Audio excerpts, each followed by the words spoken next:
Hi అందరికీ నమస్కారం. Welcome to our channel. ప్రస్తుతం మనతో పాటు గెస్ట్గా ఉన్నారు షణ్ముఖ్ గారు. సార్ నమస్తే అండి. నమస్కారం అండి. సార్ రీసెంట్గా అంబటి రాంబాబు గారు ఒక ప్రెస్ మీట్ పెట్టి అందులో నారా లోకేష్ గారిని ఉద్దేశించి కొన్ని వ్యాఖ్యలు అయితే చేశారు. సో ఒళ్ళు బలిసి కొట్టుకుంటున్నారు మీరు, రెడ్ బుక్ ఒకటి చేతిలో పెట్టుకొని ఏదేదో మాట్లాడుతున్నారు. ఏంటి నీ రెడ్ బుక్ చూస్తే కొడాలి నానికి ఆరోగ్యం బాగోపోవడం ఏంటి? ఆరోగ్యం బాగోపోవడం అనేది అందరికీ వస్తుంది. ఒళ్ళు బలిసి మాట్లాడుతూ కొంచెం తగ్గితే బాగుండు అని మాట్లాడుతున్నారు. మరి దానికి మీరేమంటారు? ఒళ్ళు బలిసి కొట్టుకోవడం ఉమ్, దేనికోసం బలిసి కొట్టుకుంటున్నాడు నారా లోకేష్ గారు? ఉమ్, కనిగిరి ప్రాంతంలో కరువు జిల్లా, కరువు ప్రాంతము గత 5 ఏళ్లలో మీరు చేయలేంది. ఆసియా అత్యధిక సంపన్నుడైనటువంటి ముఖేష్ అంబానీ గారిని ఒప్పించి ఇతర రాష్ట్రాల నుంచి పోటీ ఉన్నా కూడా కరువు ప్రాంతమైన ప్రకాశం జిల్లాకు బయోగ్యాస్ ప్లాంట్లు తెచ్చాడు. అవును. నాకు తెలిసి 500 బయోగ్యాస్ ప్లాంట్లు రాబోతున్నాయి. ఉమ్, నియోజకవర్గానికి ఒక 4-5 వేసుకున్నా ఉమ్, ఎకనామిక్ యాక్టివిటీ డెవలప్ అవుతుందా కాదు? దీనికోసమా బలిసి కొట్టుకొని మాట్లాడుతున్నాడు? ఉమ్, అంటే నీకు టీఎంసీ అంటే ఏందో తెలియదు, క్యూసెక్ అంటే ఏందో తెలియదు, కనీసం టీఎంసీని ఎలా కొలుస్తారో కూడా తెలియదు. నిన్ను నీటిపారుదల శాఖ మంత్రిగా చేశాడు ఉమ్. ఎవరు? జగన్మోహన్ రెడ్డి గారు. జగన్మోహన్ రెడ్డి గారు. మరి నీ మీద ఒక అనితర బాధ్యత పెట్టినటువంటి జగన్మోహన్ రెడ్డి గారి పరువు ఉమ్, ఒళ్ళు బలిసి కొట్టుకొని నువ్వు తీయలేదా? ఉమ్, నాకు దాని గురించి ఐడియా లేదని చెప్పేసి ప్రెస్ మీట్లో అన్నావు. ఉమ్, మరి నువ్వు జగన్మోహన్ రెడ్డి గారు నీ మీద ఒక అనితర బాధ్యతను ఉంచి ఆంధ్రప్రదేశ్ రాష్ట్రానికి పోలవరము ఒక జీవనాడి, ఒక గేమ్ చేంజర్ అని తెలిసి కూడా నువ్వు పోలవరం నాకు దాని గురించి సబ్జెక్ట్ తెలియదు, ఏమీ తెలియదు అని చెప్పి చేతులు ఎత్తేసినటువంటి పరిస్థితి. ఉమ్, ఒక స్కూల్కి వెళ్తావు, ఒక స్టూడెంట్ వెళ్తాడు, నాకు రాదు అంటే టీచర్ ఒప్పుకుంటాడా? ఉమ్, నేర్చుకునే విధంగా దాన్ని నయానో భయానో చెప్తాడు. ఉమ్, ఇప్పుడు ప్రకాశం జిల్లాకు మీ వైఎస్ఆర్సీపీకి పార్టీకి చెందినటువంటి నేతలు అక్కడ రిలయన్స్ కంపెనీకి చెందినటువంటి బయోగ్యాస్ ప్లాంట్లు వస్తూ ఉంటే పనులు జరగనీయకోకుండా అడ్డుపడుతున్నారు. ఓకే. ప్రశాంతంగా ఉన్నటువంటి కనిగిరి ప్రాంతంలో రచ్చ రంబోలా చేసి ఉమ్, దానిని జరపకోకుండా ఒకవేళ జరిపి ఉంటే నిజంగా ఆ మాటలు మాట్లాడాల్సిన పరిస్థితి ఎందుకు వచ్చిందండి లోకేష్ గారికి? ఉమ్, ఆయన ఏమంటున్నాడు? నేను అభివృద్ధి కోసం, ఒక మంచి పని కోసం ఎందాకైనా వెళ్తాను, అవసరమైతే నా రెడ్ బుక్ కూడా ఉపయోగిస్తాను అంటున్నాడు. దేనికోసము? ఉమ్, మంచి పని కోసం. లేకపోతే మీలాగా ఎస్సీ ఎస్టీ కేసులు, ఎస్సీలపైన ఎస్సీ ఎస్టీ కేసులు పెట్టే విధంగా చేసిన అయితే ఘనత చరిత్ర అయితే లోకేష్ గారికి లేదు కదా. ఉమ్, మీరు గమనించినట్లయితే ఉమ్, గత 9 నెలలో ఒక్క బూతు మాట ఎక్కడైనా వినపడతా ఉందా? మీడియాలో కానీ, సోషల్ మీడియాలో కానీ, మెయిన్ స్ట్రీమ్ మీడియాలో కానీ, ఈవెన్ వైఎస్ఆర్సీపీ పార్టీ నుంచి కూడా మాట్లాడేటువంటి నాయకులు ఎవడైనా బూతులు మాట్లాడుతున్నాడు ఈరోజు? ఉమ్, సమాజం మీద ఒక బాధ్యతతో రాజకీయ నాయకుడు ఇలా ఉండాలి, ఉందాతనంగానే నేర్పించినటువంటి వ్యక్తి నారా లోకేష్ గారు. ఏ దానివల్ల? ఒక రెడ్ బుక్. ఒక హిందువు భగవద్గీత పట్టుకుంటే, ఒక ముస్లిం ఖురాన్ను పట్టుకుంటే, ఒక క్రిస్టియన్ బైబిల్ పట్టుకుంటే, ఒక మంచి పని కోసం నారా లోకేష్ రెడ్ బుక్ పట్టుకున్నాడు అని సగర్వంగా చెప్పుకునేటువంటి పరిస్థితి ఈరోజు ఆంధ్రప్రదేశ్ రాష్ట్రానికి తీసుకొని వచ్చాడు. మరి గతంలో తల్లిని దూషించిరి, తండ్రిని దూషించిరి, కొడుకు చిన్న పిల్లాడైన దేవాంశను కూడా ట్రోలింగ్ చేసిరి. ఆ రోజు మీ పార్టీ కార్యకర్తలను ఉద్దేశించి నువ్వు ఇదే మాట ఎందుకు మాట్లాడలేకపోయావు అని నేను అడుగుతా ఉన్నా. సో ఇప్పుడు మీరు రెడ్ బుక్ గురించి అలాగ ప్రస్తావించడం మొదలుపెట్టారు కాబట్టి, ఈ రెడ్ బుక్ ఎందుకయ్యా అంటే తప్పులు చేసిన వారిని శిక్షించడానికి రెడ్ బుక్ అని చెప్పారు అని అంబటి రాంబాబు గారు అంటున్నారు. అంబటి రాంబాబు గారు ఇంకో మాట ఎందుకు అంటున్నారంటే, తప్పులు చేస్తే శిక్షించడానికి నీ రెడ్ బుక్కే ఉందా, నువ్వు కొత్తగా చట్టం పెట్టావా, ఆల్రెడీ ఉంది కదా, చట్టంలోనే ఉంది కదా అని అంటున్నారు. దానికి ఏమంటారు? ఇప్పుడు రెడ్ బుక్ అనేది ఎలా పనిచేస్తుంది అంటే ఒక చిన్న కథ రూపంలో చెప్తాం. జరాసంధుడు అనేటువంటి ఒక రాక్షసుడు శ్రీకృష్ణుడిపైకి 17 సార్లు యుద్ధానికి వస్తాడు. చితకబాదుతాడు. శ్రీకృష్ణుడి చితకబాది ఒక ప్రాణభయంతో మళ్ళీ వెనక్కి వెళ్ళేలా చేస్తాడు. పక్కన ఉన్నటువంటి దుష్టశక్తులు ఎవరైతే వచ్చుంటారో, అంటే అలాంటి వ్యక్తులే, వాళ్ళందరినీ చంపేస్తుంటాడు శ్రీకృష్ణుడు. రెడ్ బుక్ ఇక్కడ ఏం చేస్తా ఉంది అంటే, క్లియర్ కట్గా నేను చెప్పేది ఏంటంటే, శ్రీకృష్ణుడు 17 సార్లు వచ్చినా కూడా ఎందుకు జరాసంధుని చంపలేదు అంటే, ప్రపంచం మొత్తంలో ఉన్నటువంటి దుష్టులందరినీ ఏకం చేసుకొని వచ్చి ప్రతిసారి యుద్ధానికి వచ్చినప్పుడు అలా తీసుకొని వస్తాడు, నాకు ఆ కష్టాన్ని మిగిలిస్తున్నాడు, ఇలాంటి మిత్రుడు మనకు దొరకగలుగుతాడు ఎక్కడైనా అని చెప్పేసి అన్నాడు. మరి ఇప్పుడు శ్రీకృష్ణుడు ఏ విధంగా అయితే చేశాడో అదే తరహాలో మంచి పనికి ఎవరైనా అడ్డు తగిలితే చట్ట విరుద్ధంగా, రాజ్యాంగానికి విరుద్ధంగా తెలుగుదేశం పార్టీ కార్యకర్తలను కానీ శ్రేణులను కానీ ఇబ్బంది పెట్టిన వారిని చట్టబద్ధంగానే రెడ్ బుక్ శిక్షిస్తుంది. వాళ్ళకి మొదటి ప్రియారిటీ లిస్టులో రెడ్ బుక్ లో పెడతాడు. ఇక్కడ సపరేట్ రాజ్యాంగం ఏం కాదు అది.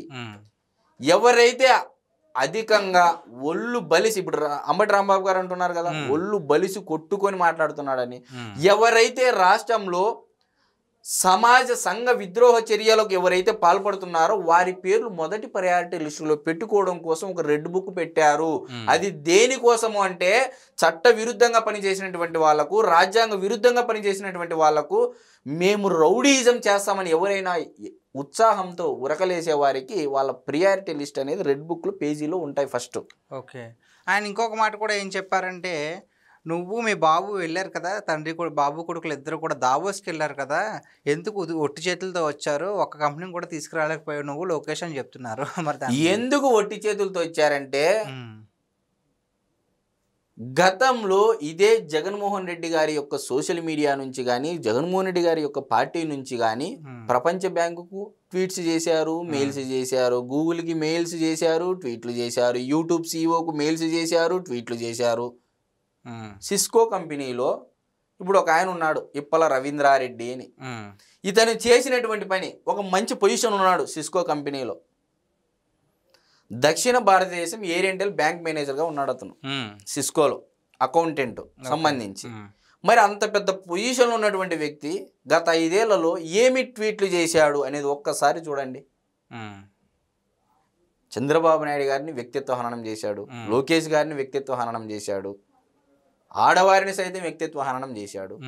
ఇలాంటి వారికి నైతిక విలువలు ఉంటాయా? ఓకే. ఇక్కడ జగన్మోహన్ రెడ్డి గారి గురించి లేకపోతే వారి యొక్క సతీమణి గారి గురించి మాట్లాడాలి. అదే చెప్తున్నాడండి చంద్రబాబు నాయుడు గారు. ఈ 9 నెలల్లో మేము సాధించినటువంటి ఫస్ట్ ప్రగతి ఏదైనా ఉందంటే అంబటి రాంబాబు, అనిల్ కుమార్ యాదవ్, లేకపోతే కొడాలి నాని, వల్లభనేని వంశీ, చాలా మంది ఇలా దుర్భాషలు ఆడేవాళ్ళు, బూతులు మాట్లాడే వాళ్ళు ఉంటారు కదా, నీ అమ్మ మొగుడు చెప్పాడా, లేకపోతే బూతులు 420 ఇవన్నీ ఎక్కడ వినపడుతున్నాయా ఈ రోజుల్లో? లేదు సార్. చంద్రబాబు నాయుడు గారు, లోకేష్ గారు అంటున్నారు. ఎందుకంటున్నారు? మీకు కూడా సైతం ఇలా ఉండాలి, సమాజంలో బతకాలి అంటే ఇలానే ఉండాలని నేర్పించినటువంటి వ్యక్తి నారా లోకేష్ గారు. నారా లోకేష్ గారు కూడా కాదు, నారా లోకేష్ గారి చేతిలో ఉన్నటువంటి రెడ్ బుక్ మీకు నేర్పించింది అనేది అయితే ఖచ్చితంగా చెప్పవచ్చు. ఓకే. ఇంకొక మాట కూడా ఏమన్నారంటే ఆయన, అంబటి రాంబాబు గారు, ఇప్పుడు ప్రజాదరణ లేదు అంటున్నారు జగన్మోహన్ రెడ్డి గారికి. ఈ 10 నెలల పాలన తర్వాత ఒక్కసారి కనుక జగన్మోహన్ రెడ్డి గారు అలాగా పాదయాత్ర కానీ ఏదైనా ప్రోగ్రామ్కి వెళ్తే జనాలు తండోపతండాలుగా వస్తారు, ఒకసారి ఆలోచించుకోండి అని చెప్తున్నారు. మరి దానికి ఏమంటారు? ఎస్, ఆయన మాట ప్రకారమే మనం మాట్లాడుకున్నట్లయితే సిద్ధం సభలకి, ఒక సీఎం హోదాలో ఉన్నటువంటి జగన్మోహన్ రెడ్డి గారి సిద్ధం సభలకి లక్షల మందిలో వచ్చారు వచ్చారు వచ్చారు అని చెప్పి చూపించారు. ఎలక్షన్లు అయిపోయాయి. అయిపోయిన తర్వాత 11 సీట్లు రావడం జరిగింది. 11 సీట్లు వచ్చిన తర్వాత ఒక 10 రోజులకు, ఒక వారం రోజులకు ఒక ప్రెస్ మీట్ పెట్టారు జగన్మోహన్ రెడ్డి గారు. రైతుల ప్రేమ ఏమైపోయింది, సిద్ధం సభలకు వచ్చిన వాళ్ళ ప్రేమ ఏమైపోయింది, అక్క చెల్లెముల ప్రేమ ఏమైపోయింది, నిరుద్యోగ యువత ప్రేమ ఏమైపోయింది. అసలు వైఎస్ఆర్సీపీ పార్టీలో 11 సీట్లు వచ్చాయంటే ఇంకా వైఎస్ఆర్సీపీ పార్టీలో శ్రేణులు కూడా కూటమి ప్రభుత్వానికి ఓట్లు వేసారన్నట్లుగా ఆయన బాధపడుతూ వ్యక్తం చేశారు. మరి దానికి సమాధానం చెప్పు అంటున్నా నేను. మరి జనాలు అనేది 500 రూపాయలు డబ్బులు ఇచ్చి బిర్యానీ పొట్లం ఇచ్చి తరలిస్తున్నారనేది అందరికీ తెలుసు. మరి నిజంగా సిద్ధం సభలకు వచ్చినటువంటి జనాలు కానీ ఓట్లు వేసింటే కనీసం ఒక 50 సీట్లు 60 సీట్లు అన్న రావాలిగా. అవును, ప్రత్యేక హోదా కూడా రాలేదు కదా. మీలాంటి వారే జగన్మోహన్ రెడ్డి గారికి వెన్నుపోటు పొడుస్తున్నారు, నిత్యం ఆయన ఒక భ్రమలో మాయలో ఉంచుతున్నారు. ఇదిగో అదిగో, ఇదిగో అదిగో, ఇట్లా అన్ని ఊకదంపుళ్ళు అనమాట. ఊరికనే మాటలు, మీడియా ముందుకు వచ్చేది, మాటలు మాట్లాడేది. ఫైనల్గా ఒక క్వశ్చన్ అండి, ఇలాగే ఇప్పుడు ఎంత నోటి దుడుస్తుందో అంతకంటే 100 రెట్లు ఎక్కువగానే కొడాలి నాని గారు అయితే మాట్లాడడం జరిగింది గతంలో. సో ఆయన ఏమో ఇప్పుడు చూసుకున్నట్లయితే అది నిజమో కాదు తెలీదు, పారిపోయారని కొంతమంది అంటున్నారు, అనారోగ్యం అంటుపెట్టుకుని ఇలాగ నాటకాలు వేస్తాను కొంతమంది అంటారు. మరి అంబటి రాంబాబు గారి పరిస్థితి ఏమవుద్ది అంటారు? ఇక్కడ కర్మ అనేది ఒకటి ఉంటుందండి. విధివశాత్తు కొంతమందికి ఆరోగ్యరీత్యా కొన్ని ఉంటాయి. దాన్ని ఏదో జరిగిందని చెప్పేసి రెడ్ బుక్ వల్ల కింద పడ్డారు ఏదో అంటున్నారు. మరి రేవంత్ రెడ్డి గారు సీఎం అయితేనే కేసీఆర్ గారు జారీ పడ్డారు. మరి దాని గురించి ఏం మాట్లాడతాడు? ఇప్పుడు ఆయన అంత తెలివిగా మాట్లాడుతున్నాడు. మరి రేవంత్ రెడ్డి గారు సీఎం అయితేనే కేసీఆర్ గారు మరి ఎందుకు జారి పడ్డారు? తుంటి వెనుక ఇక్కడ ఎందుకు విరిగింది? మరి ఇదే కేసీఆర్ గారు చంద్రబాబు నాయుడు గారిని ఎన్ని మాటలు అన్నాడండి? ఏ ఒక్క రోజైనా ఒక్క మాట అన్నాడా చంద్రబాబు నాయుడు గారు? ఇది రాజకీయాల్లో మాట్లాడండి, కానీ హుందాకరమైనటువంటి ఆరోపణలు చెయ్యండి. ఎవరు కాదనరు ఇక్కడ. ఎందుకంటే మీరు ప్రతిపక్ష పార్టీ పోషిస్తున్నారు. ఎవరు మీకు ఆ హోదా లేకపోయినప్పటికీ మీరు పోషిస్తున్నారు. అలాంటప్పుడు జగన్మోహన్ రెడ్డి గారి స్థాయి పెంచే విధంగా మాటలు మాట్లాడండి అయ్యా, ఆ స్థాయిలో ఆరోపణలు చేయండి అయ్యా అంటే ఆడోళ్ళ గురించి ఈ రెడ్ బుక్ అనే పదమే వాడుతున్నారు తప్ప మా నియోజకవర్గంలో నేను పోటీ చేసినటువంటి నియోజకవర్గంలో గత 5 ఏళ్లలో ఇంత అభివృద్ధి చేసినానని ఇంతవరకు చెప్పినాడు అంబటి రాంబాబు గారు? నేను సూటిగా అడుగుతున్నా. సరే, అది కూడా వద్దు. వైఎస్ఆర్సీపీ పార్టీ అధినేత అయినటువంటి జగన్మోహన్ రెడ్డి గారు నీకు నీటిపారుదల శాఖ మంత్రిగా మంత్రి స్థానంలో కూర్చోబెట్టాడు. నువ్వు ఏం ఎలగబెట్టావు చూపించు. జగన్మోహన్ రెడ్డి గారి స్థాయి పెంచావా దిగదార్చావా? నువ్వా మాట్లాడేది? జగన్మోహన్ రెడ్డి గారికి నువ్వు వెన్నుపోటు పొడిచిండేది ప్రజలు కాదు, చంద్రబాబు నాయుడు గారు కాదు, మీలాంటి వాళ్ళే ఆయన ఒక మాయలో ఉంచేసి ఎన్నుపోటు పొడి చేసినారు అని నేను అంటా ఉన్నా. ముంచేసిండేది ఇక్కడ ఎవరో కాదు, వైఎస్ఆర్సీపీ పార్టీలు అతి ఉత్సాహంతో మాట్లాడినటువంటి నాయకులే జగన్మోహన్ రెడ్డి గారిని ఈరోజు ఓడించారు అని నేను అంటున్నా. ఓకే, అది సో ఈ రెడ్ బుక్ నిజమని రెడ్ బుక్ రాజ్యాంగమే నడుస్తాను కొంతసేపు అనుకుందాం సార్. సో అనుకుంటే కనుక మరి అంబటి రాంబాబు గారు ఇప్పటిదాకా మరి ఎందుకు అరెస్ట్ అవ్వలేదు? అది ఆయనకే తెలియాలి. ఆయన ఏమంటున్నాడు? చంద్రబాబు నాయుడు గారు కూడా ఒకానొక సమయంలో ఒక విలేకరు అడిగితే కూడా చెప్పడం జరిగింది, నేను అనుకుంటే ఈరోజు జగన్మోహన్ రెడ్డి గారు రోడ్ల మీద తిరుగుతారా అని. అంటే నాకు రాజకీయాలు తెలియవా? 45 ఏళ్ల నుంచి రాజకీయాల్లో ఉంటున్నా, సుదీర్ఘ ప్రతిపక్ష నేతగా ఉన్నా, సుదీర్ఘ ముఖ్యమంత్రిగా కూడా ఉన్నా. నేను 9 సంవత్సరాలు ఉమ్మడి ఆంధ్రప్రదేశ్లో. ఆ చరిత్ర ఎవరు తిరిగి రాయలేరు, ఎందుకంటే రాష్ట్రం విడిపోయింది. మరి ఆ రికార్డుని ఎవరన్నా తిరగ రాస్తాడా ఇప్పుడు ఉమ్మడి ఆంధ్రప్రదేశ్లో? ఎందుకంటే రాష్ట్రాలు విభజించబడ్డాయి. మరి ఉమ్మడి ఆంధ్రప్రదేశ్లో కూడా సుదీర్ఘ ప్రతిపక్ష నేత, మరి దాని రికార్డుని తిరగ రాయగలుగుతారా? చేయలేరు. మరి 4వ సారి ముఖ్యమంత్రి. ఎంటైర్ ఆంధ్రప్రదేశ్ చరిత్రలో ఎవరన్నా తిరగరాయమను? 4 సార్లు ముఖ్యమంత్రిగా ఎవరన్నా ఎన్నుకోబడను? 30 ఏళ్ళు సీఎం 30 ఏళ్ళు సీఎం అని చెప్పేసి జగన్మోహన్ రెడ్డి గారిని ఒక మాయలో ఉంచేసి ఊబిలోకి దూసేసి నిండా ముంచారా లేదా అందరూ కలిసి? మరి నేనేమంటున్నానంటే ప్రజల సమస్యల మీద మాట్లాడు. రెడ్ బుక్ అనేది ఇప్పుడు వైఎస్ఆర్సీపీ పార్టీలో అక్రమ అరెస్టులు అంటున్నారు, లేకపోతే ఇది అంటున్నారు. మరి అక్రమ అరెస్ట్ అన్నప్పుడు అది ఏ విధంగా అక్రమైందని వివరించే ప్రయత్నం చేయాలి కదా. మళ్ళీ ప్రభుత్వం ఒకవైపు ఆధారాలు పెడతా ఉంది, ఈ రకంగా ఇతను వ్యక్తిత్వ హననానికి పాల్పడ్డాడు, ఈ రకంగా బూతులు పోస్టులు పెట్టాడు. మరి ఇది గర్హించాల్సినటువంటి విషయమా కాదా? వ్యతిరేకించాల్సినటువంటి విషయమా కాదా అని ప్రభుత్వం ఒకవైపు వాదన చేస్తూ ఉంటే దాని కౌంటర్గా ఇచ్చేది పోయి ఏది నక్కకు తోకకు తేలా తెలియకోకుండా, అంటే ముండానికి తోకకు ఎంట్రుకి ఇస్తే కొన ఏదో మొదలేదో తెలియకోకుండా ఒక టాపిక్ వస్తే ఇంకో టాపిక్ డైవర్ట్ చేసేస్తాడు. నేననేది ఏమంటున్నానంటే అంబటి రాంబాబు గారు జగన్మోహన్ రెడ్డి గారి యొక్క స్థాయి పెంచే విధంగా ఆరోపణలు చేయని నేను చెప్తా ఉన్నాను. Thank you. నమస్తే.